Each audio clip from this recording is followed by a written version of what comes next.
need to make sure that we deal with the consequences of war and fragility. The Secretary General said it so well this morning. There is too much war globally. And the reality is, whether it is Gaza, whether it is Ukraine, whether it is Africa, it must come to an end. These wars are man-made, and man can therefore negotiate. I believe that a time will come when they will come to an end. The question is, at what cost and how many people will die? The bottom line is that in our own region, as I said, the example of Venezuela and Guyana, and we pray that that continues to hold, should be a beacon to show the rest of the world that it is possible to come together and address these issues. As it relates to Haiti, as we speak, Haiti continues to unravel and to face the worst of circumstances.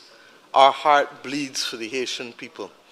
The reality is that the world needs to stop paying lip service, and we cannot only address the issue of the political solution and the security solution, which is uppermost, and the immediate humanitarian aid, but there must be a commitment at the same time to put at least a 30-year development compact for the people of Haiti to ensure that we are not back here in the near future again. As it relates to the Gaza war, this is inexplicable.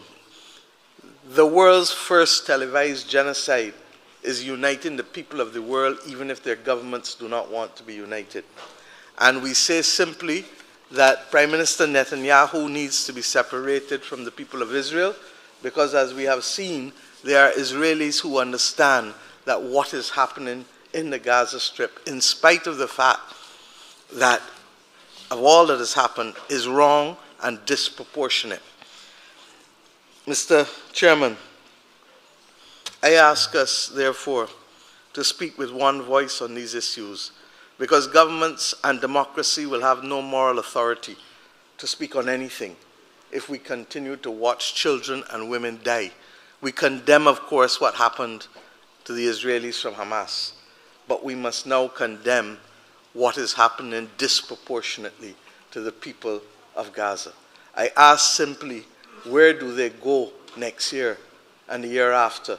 How will they get housing? How will they get food? How will they get water? How will they live without medicine? And we cannot think, therefore, of only today, but indeed of next year and the near future. Mr. Chairman, as I have said to you, values matter. And much of what we are speaking about is an inequitable, President Lula says it well all the time, system that needs to be transformed. This is based on man-made values, and therefore they can be changed equally by man-made decisions. You this morning, whether by accident or by providence, ensured that we listened to the wonderful melody of that third world song, Try Jah Love. And I remind us only as we leave here today that we must be for life and for peace. And in the words of that wonderful song that has inspired so many of us in the Caribbean, the third world song, that you should know that it is time for the world to try Jah Love, the only love that can bring peace. I do not think the choice of that song this morning was by accident, and I hope that it will inspire us to commit to continuing to have the Caribbean and Latin America as a zone of peace. So, how are you Africans? I hope you're doing good. So today, I want us to discuss about the Prime Minister of Barbados. We all know Mama Mia Mottley. Yes, the Prime Minister of Barbados. And as an African, I'm so proud of speaking of this country. This country in the Caribbean has been a stepping stone for many African countries. It has shown exemplary skills of leadership through the Prime Minister Mia Mottley. Yeah, when we speak of Mia Mottley, what comes into my mind again is the Foreign Affairs Minister of South Africa and a Lady Pandora. You know, these people share a common interest in that both of them are fighting for the human rights, and human rights does not only end with Africans. Human rights is not only a thing for Africans. Human rights is a thing for the whole entire human race. You know, they fight not for a race. They fight not for a particular race, but they fight for the race of humans. And that's, to me, that's general. Remember, during the fight for slavery, it was being fought against humans, not against Africans. In as much as it was Africans during that time, because it's so modern, it's not very much in the past, it was against human slavery. And today, Mama Mia Mottley, who is our Prime Minister of Barbados, she identifies a lot with being an African. She identifies a lot with her African heritage. At one point, she came to Ghana. She acknowledged the president of Ghana. She also acknowledged and also supported the movement of Black Americans from USA to Ghana. In fact, she cited that 400 years ago, the first slave ship left is a keyword here. And now, 400 years later, you have to return because 400 years ago, you left here. Now, in this particular video that we are yet to see, we find that Naledi Pandor, as a champion of human rights, not only a champion of African rights, she's speaking about the situation of Palestine and the other country, you understand? And Naledi Pandor is speaking with a different approach, an approach that is so much different from what we see and from what we hear from other people. And now, for more, let us watch this video and then I'll give you my critical analysis by the end of the video. Let's dive in. We go to the Prime Minister of Barbados, Mia Mottley, our dear comrade sister.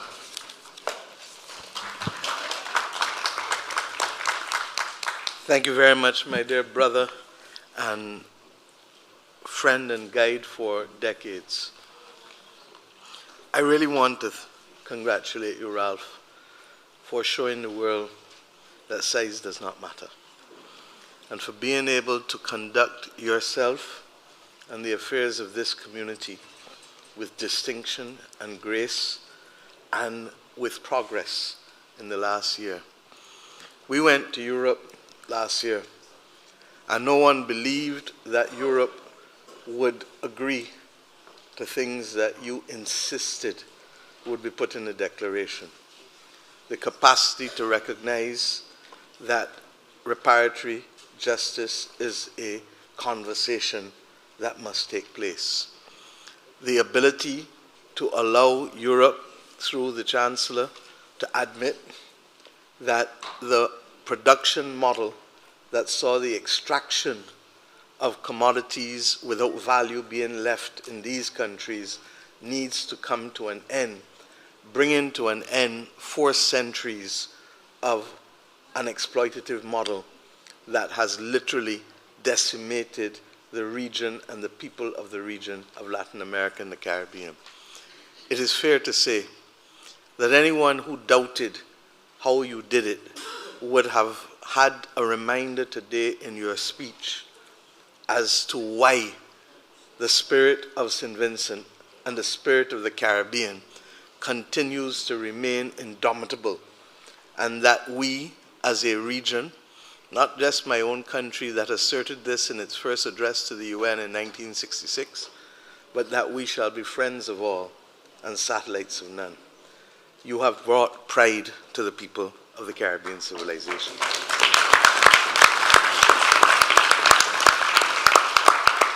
I have every confidence that our sister in Honduras and our brother in Colombia shall continue in the same vein, because as we were reminded today, our region has worked hard to remain a zone of peace, and that we were able, even in the midst of great struggle and difficulty, to have our brothers in Guyana and Venezuela come to St. Vincent to reach that conclusion, even if in a mutual state of dissatisfaction.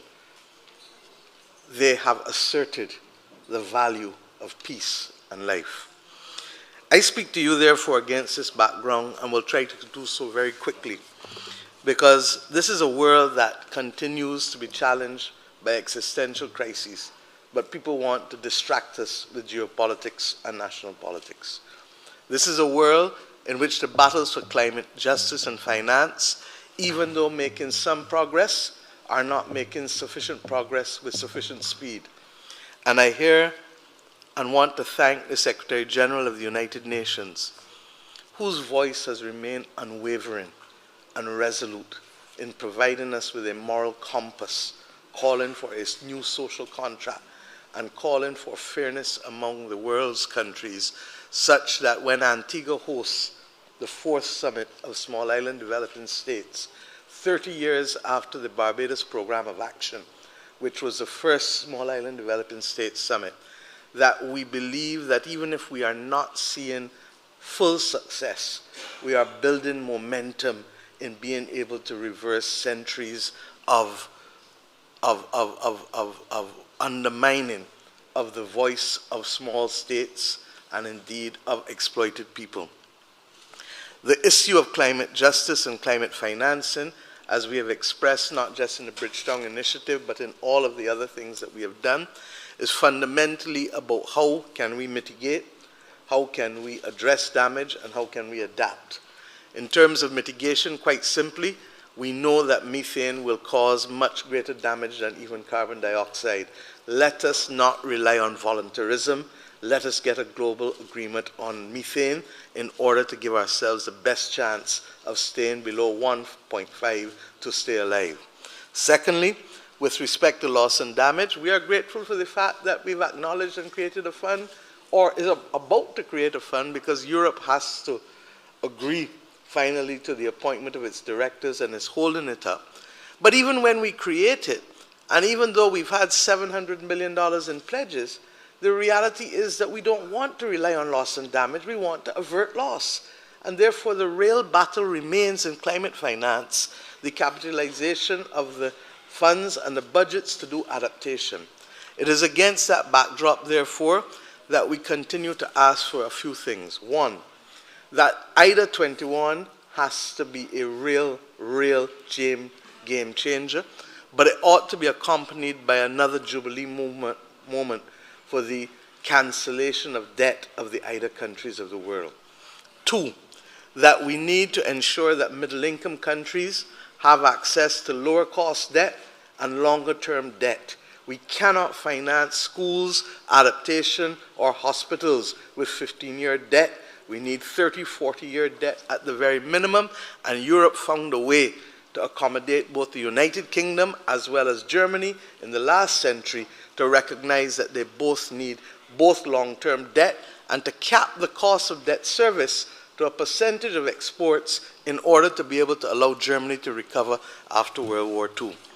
Three, that we need to address urgently, and I hope that in Bridgetown 3.0 we can put this forward, the real issue of insurance and the lack of insurance becoming the cause of the implosion of the financial system that we have to support mortgages and to support expansion of businesses through access to finance. If people cannot get access to insurance, the whole financial system as we know it will start to implode, because that is the basis upon which most borrowing and lending takes place in our world. We also, therefore, must address very quickly the fact that the world needs an institution to secure the funding of global public goods. Whatever else we say, there are 5 things that will put us on the back foot. The climate crisis with its loss of biodiversity, the issue of pandemics and healthcare and basic access, how do we avoid and protect ourselves from the next pandemic, the question of basic access to food and water, because even though we talk about climate, if people don't have water and food within a week or 2, there is no life. 4, the question of access to fairness within the digital framework. You cannot have tech companies with market capitalization in the billions of dollars and people without access to digital, but at the same time, we need a united platform to ensure that artificial intelligence does not become the equivalent of the climate crisis for us as a people. And now, after watching this video, one thing I've always realized is this: the value for peace is not a value for a particular country. If a country is fighting with another country, it's not only upon those two countries to come and solve their case. It's upon other countries that are watching this, countries that are their neighbors. And that's why we have institutions like such as the Red Cross, such as the UN, such as the International Court of Justice. These institutions are trying to bring balance and maintain peace and harmony between conflicting countries or conflicting powers. And right now you can see that Naledi Pandor has been invited by a team of other countries around the world. And if you look around, you will see we have white people and then we also have black people. This tells us that this is a multinational seminar, it's a multinational conference, and these people are here to discuss peace. And one thing I love about Naledi Pandor is she's not living by the sword. She's not somebody who lives by the sword. She lectures, and she lectures the truth. She lectures and she lectures the reality. You know, it's better to always speak peace first, because peace is the only way that should come first in terms of violence, in terms of war, in terms of human right violation. And you can see she's trying to do that. She came. I was amazed by how she was speaking for the African Americans. There's a video she did. She also speak about the Americans, African Americans, and their suffering. She's someone who acknowledges that human suffering is universal. Human suffering is not only limited to the black person. Right now, I don't want to discuss much about what is happening in the Middle East. I don't want to talk about it much, but let's discuss about the human rights violation. Human rights violation is happening in that area of conflict, you know, and to see Africans coming outside, people of African descent, defending other people who are non-African, is a sign of hope. It's a sign of freedom, true freedom, you know. First of all, when Africans are fighting themselves, they tend to call it tribal war. The West will always call it tribal war, even though it's not tribes who are fighting. Maybe it's a country and a country. They'll say, oh, there you go. The Africans are fighting again another tribal war. But this, what is happening right now in Europe and in the Gulf, is not tribal war. These people ain't tribes. They're far away from tribes. What's happening here is a conflict of interest is what is happening. However, it does not matter the cause. It does not matter what is causing the conflict. What matters is that when two bulls are fighting, who is really hurting? The grass is what hurts. Naledi Pandor has stand as a beacon of hope, a beacon of defending human rights. And for right now, if you go to the Caribbean, you ask who is one of the best African leaders they got in the Caribbean, not as a country but as a region, you'll hear the name of Mia Mottley as one of the names that will pop up. This tells you the relevance, the importance of having leaders who champion freedom for human rights as a whole. The whole idea for this video is for you to see the importance of fighting for the human race, but not only fighting for a particular race like the black race. No, Africans are always first to fighting other people, fighting for other people. But the ironical part is always, sometimes it's also hard for those people to come and fight for us. But what? Should we just sit back and watch and see that they are doing their own things over there?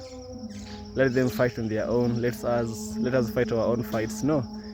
In South Africa, that was not the case. In South Africa, we had many countries: Russia, China, Libya, Uganda, came to the liberation of South Africa independence when apartheid was taking a very dangerous turn, when apartheid was really damaging the people of South Africa. it forced the international community to come in between and stop it. You see, this is the importance of looking past race and looking at the main problem. We are all one race. We are the human race. We only have one human race. And when we don't take care of the human race, we won't have another one in generations to come. We will be wiped by war, we will be wiped by diseases, we will be wiped by climate changes, we will be wiped by calamities. And this is the only earth we have. So we also need to safeguard the occupants of this place. That's my message for you as an African. That's my message for you as somebody who loves peace, somebody who advocates for peace. And thank you, Mama Mia Mottley, for bringing up such important conversations. Our people are now able to realize it does not end with the African. It ends with the human race. It even goes beyond to the earth. And that's how it should be. So guys, thanks for watching the video. If you like the content, subscribe, give a super thanks. Remember to like, share and subscribe. Become a member of my Patreon, give me a super thanks. I'll so much appreciate.